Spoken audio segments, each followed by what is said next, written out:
Halo teman-teman, ketemu lagi bersama saya Firan di channel YouTube Manoko Farm. Oke, hari ini kita akan coba ngobrol tentang masalah ini ya, kandang. Yuk coba kita lihat dulu.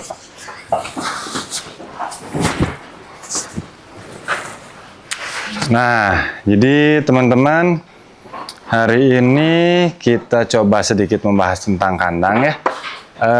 Pertama kita bahas masalah kandang domba khususnya yang ada di Manoko Farm. Jadi awalnya sempat kepikiran di pertama kita membangun apa sih atau bagaimana sih kandang yang ideal untuk domba Garut, khususnya untuk kandang yang berposisi di daerah Manoko ini gitu. Jadi awalnya saya sempat bertanya-tanya dulu pada kakak-kakak yang lebih senior, membaca-baca. Nah ternyata banyak sekali ya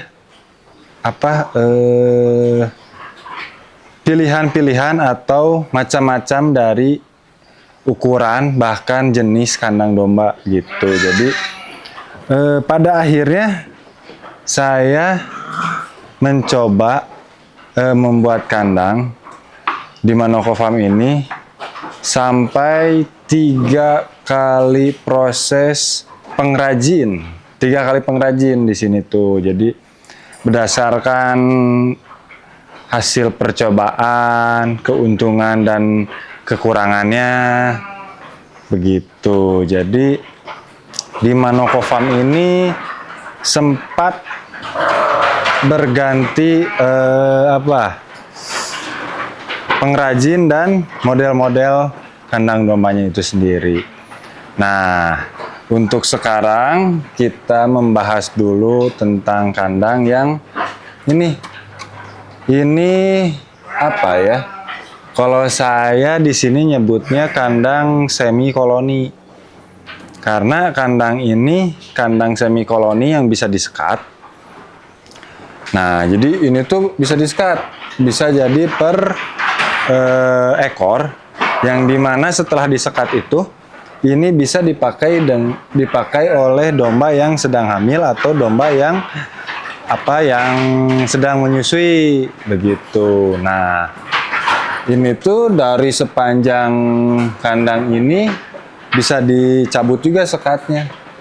Nah, kebetulan juga ini kandang kita pakai kayu suren.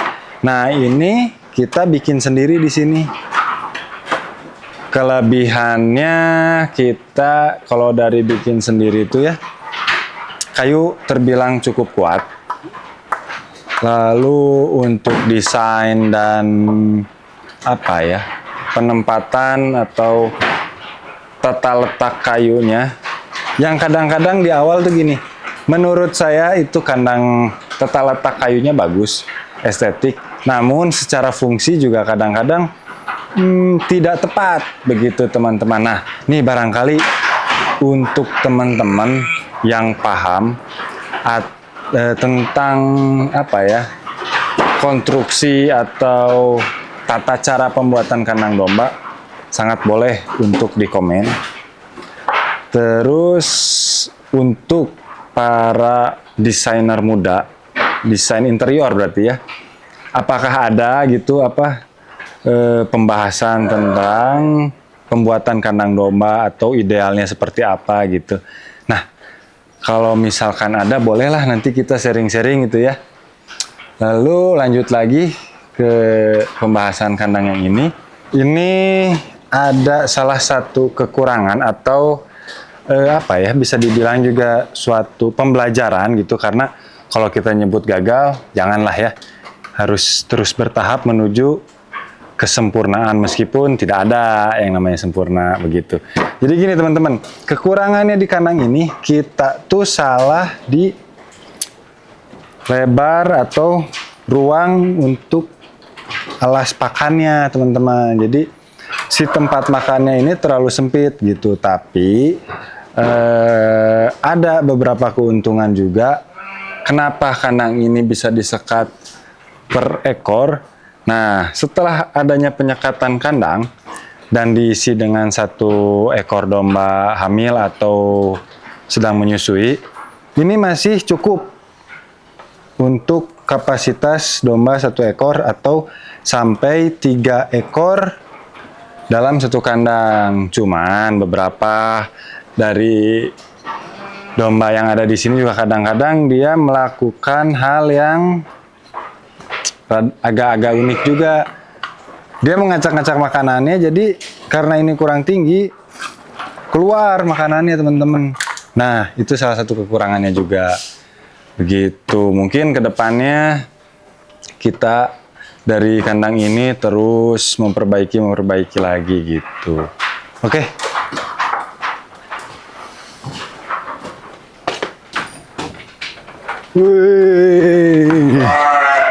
Oke, sekarang kita udah di kandang yang kedua. Nah, ini kenapa tadi saya bilang kandang kedua, karena bukan dari apa ya, kelas atau sekatannya, tapi ini kandang kedua dari pengrajin kedua, teman-teman. Jadi kita tuh kan ada 3 pengrajin ya. Nah, ini yang kandang pengrajin kedua. Ini kayunya terbilang kayu campur, jadi ada berbagai macam kayu dijadikan 1 kandang. Kalau yang tadi, yang kandang pertama itu hanya 1 macam kayu gitu. Nah, ini kelebihannya karena kayunya campur, terbilang lebih murah dibanding kayu yang tadi, karena ya begitulah, kayunya campur, jadi beraneka ragam jenis kayu dipasang untuk pembuatan kandang ini. Begitu. Nah, ini juga kalau secara bentuk, kalau yang sebelah kanan ini hampir mirip sama yang kandang pertama. Yang membedakannya ini ada sekat portable, ada sekat yang permanennya gitu. Jadi kalau yang sebelah kanan ini kalau disekat ada sekitar 6 kandang. Tapi bisa juga dibuat 3 kandang begitu. Kalau untuk yang kiri ini lebih dikhususkan di sini untuk kandang pengkawinan, kandang koloni gitu. Tapi sebenarnya juga ini bisa sih dibuat, disekat lagi jadi 3 kandang dalam 1 kolonian ini. Jadi kalau sampai ujung bisa jadi 6 kandang juga. Cuman di sini kita jarang dipakai sekat 6 kandang untuk khusus kandang yang ini, karena kita terus ngejar rutinitas pengkawinan begitu.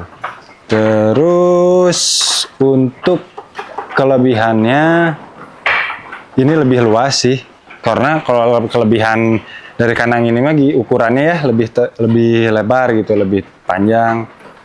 Kalau secara material saya sih lebih suka yang kandang pertama dibanding kandang yang kedua secara material ya, secara bahan baku maksudnya begitu. Nah, menurut teman-teman sampai saat ini lebih ideal mana sih antara kandang yang tadi pertama dan sekarang kandang yang kedua begitu? Terus dari segi efektivitasnya lebih baik yang mana, efisiensinya lebih baik yang mana. Nah, saya juga perlu masukan dari teman-teman begitu. Jadi apa ya, kita sharing lah gitu. Jadi pengalaman di Manoko Farm seperti apa, pengalaman teman-teman seperti apa, kita perbandingkan dan kolaborasikan teman-teman. Jadi menuju peternakan yang lebih baik, hari demi harinya terus banyak perubahan begitu teman-teman. Karena di Manoko Farm juga setiap harinya kita terus belajar gitu. Apa yang kita belum tahu, kita cari tahu. Apa yang kita belum tahu, kita tanyain ke teman-teman, ke kakak-kakak yang lebih berpengalaman gitu. Karena menurut saya, mau dari segi kandang atau apapun, pasti banyak pengetahuan atau contoh-contoh jenis-jenis gitu dari masalah kandang.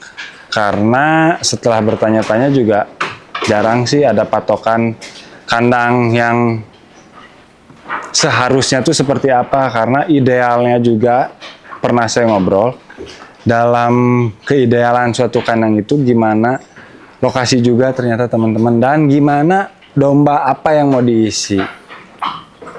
Oke, terus di sini juga di Manoko Farm ya ada beberapa kendala tentang permasalahan kandang. Kita kendala kandang pertama dan kandang kedua hampir sama. Kendala dari pakan. Kadang-kadang kita juga kalau kayak ini nih kandang koloni, kita kendalanya di tempat makan dombanya. Jadi ternyata ini terlalu kecil, tapi masih kita bisa akalin gitu teman-teman. Lalu kendalanya juga kita yang sampai saat ini belum nemu standarisasi untuk di Manoko Farm ya, itu dari alas kandang. Jadi alas kakinya juga kadang-kadang kita tuh kendalanya pakai kayu bambu sedikit kuat, lebih kuat dibanding dengan kayu reng ya, tapi kadang-kadang lebih licin gitu kalau pengalaman di sini begitu teman-teman. Tapi itu mah sedikit kendala apa ya, kendala yang tidak terlalu fatal karena masih kita bisa tanggulangi dengan berbagai macam solusi gitu. Karena yang kandang pertama juga solusinya kan kita mencoba dengan alas kandang yang dari plastik gitu. Cuman terus menerus lah kita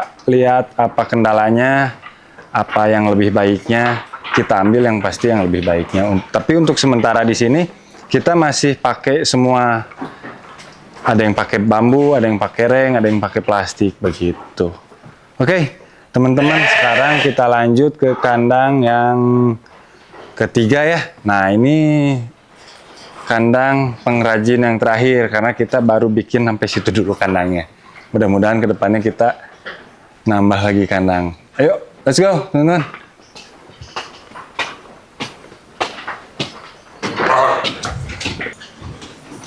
Oke, teman-teman, ketemu lagi kita. Sekarang kita udah nyampe di kandang yang ketiga ya. Nah, ini kandang pengrajin ketiga, teman-teman. Jadi, antara kandang yang tadi pertama, kedua, dan ketiga, itu orang yang ngebuatnya atau pengrajin kandangnya itu beda. Dengan bahan yang berbeda juga. Dengan detail-detail kandangnya berbeda juga. Nah, kalau ini kandangnya dibuat khusus untuk kandang domba yang sedang hamil atau kandang ibu hamil, sama kandang menyusui juga gitu. Jadi begitu beres koloni, kita kalau di sini tuh langsung ditarik, disimpan per kandang, perohang gitu ya. Jadi perohang udah langsung satu domba, langsung dihususkan gitu sampai nanti hamil, melahirkan, langsung anaknya disapih, baru kembali lagi ke kandang recovery, baru masuk lagi kandang koloni begitu. Nah, ini kandang yang ketiga, pengrajin yang ketiga dengan karakter yang berbeda juga antara yang ke satu, kedua, ketiga. Dan fungsinya juga beda juga selain dari perbedaan karakter. Kadang saya juga bingung sih. Awal terciptanya atau terbentuknya suatu kandang domba pada zaman dahulu berawalnya dari siapa dan gimana gitu ya teman-teman ya. Kayak bentuknya seperti ini, itu juga belum saya pelajari. Kenapa ada palang kayu ini, terus Pokoknya intinya gini, kenapa kandang domba ini seperti ini, beda halnya dengan kandang kayak sapi ya. Kalau sapi kan nggak panggung gitu. Nah, saya tuh bingung gimana cerita awalnya gitu. Jadi nanti kalau ada teman-teman yang tahu kan nanti di video selanjutnya saya bisa bikin video tentang konon katanya kandang bla bla bla bla begitu teman-teman. Terus begini teman-teman, untuk masalah kandang juga ya, kita balik lagi ke pembahasan kandang. Menurut pengalaman saya di Manoko Farm ini, nggak ada patokan yang pasti tentang pembuatan kandang, karena pada akhirnya kandang itu dibuat dan dibutuhkan sesuai dengan kebutuhan di peternakan itu sendiri teman-teman. Karena untuk ukuran atau luas kandang di tiap peternakan tuh beda-beda. Nah, idealnya di Manoko Farm juga berbeda antara idealnya kandang ibu menyusui, kandang ibu hamil, kandang recovery, kandang untuk sapi anak. Bentar teman-teman, ada telepon. Kita angkat dulu ya. Sebentar ya, lagi konten. Habis konten beres, saya bukain gerbangnya. Sebentar teman-teman. Nah, intermezzo dulu, ada iklan sebentar. Ada yang nelpon nih. Lanjut lagi, jadi tiap kandang tuh beda-beda fungsinya, ukurannya begitu. Jadi kita pun ada beberapa seperti ini. Kandang ibu menyusui juga di kita ada beberapa yang berbeda ukurannya. Nyari idealnya. Nah, kebetulan menurut kita di sini Manoko Farm ideal untuk kandang ibu menyusui dan ibu hamil yang ini teman-teman. Begitu. Nah, intinya untuk teman-teman barangkali ada saran atau ada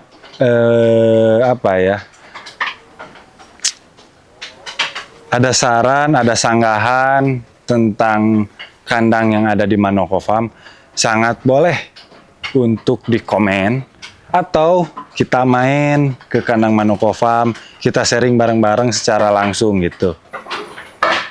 Terus yang terakhir juga ada beberapa terbesit pertanyaan gitu ya. Di awal bikin sampai akhir, kadang-kadang suka mikir gini, gimana ya kalau domba bisa ngomong, dia bakalan minta kandang yang seperti apa gitu yang idealnya. Begitu teman-teman. Mungkin untuk sekarang pembahasan masalah kandang dicukupkan dulu ya. Nanti kita bahas lagi secara detail per jenis kandangnya di sini Manoko Farm. Kita dibuat lagi gitu. Oke. Untuk sekarang videonya kita cukupkan dulu. Jangan lupa like, comment, share, and subscribe. Oke, ketemu lagi di video selanjutnya. Terima kasih teman-teman. Hatur nuhun. Ada yang datang bil, ngebel.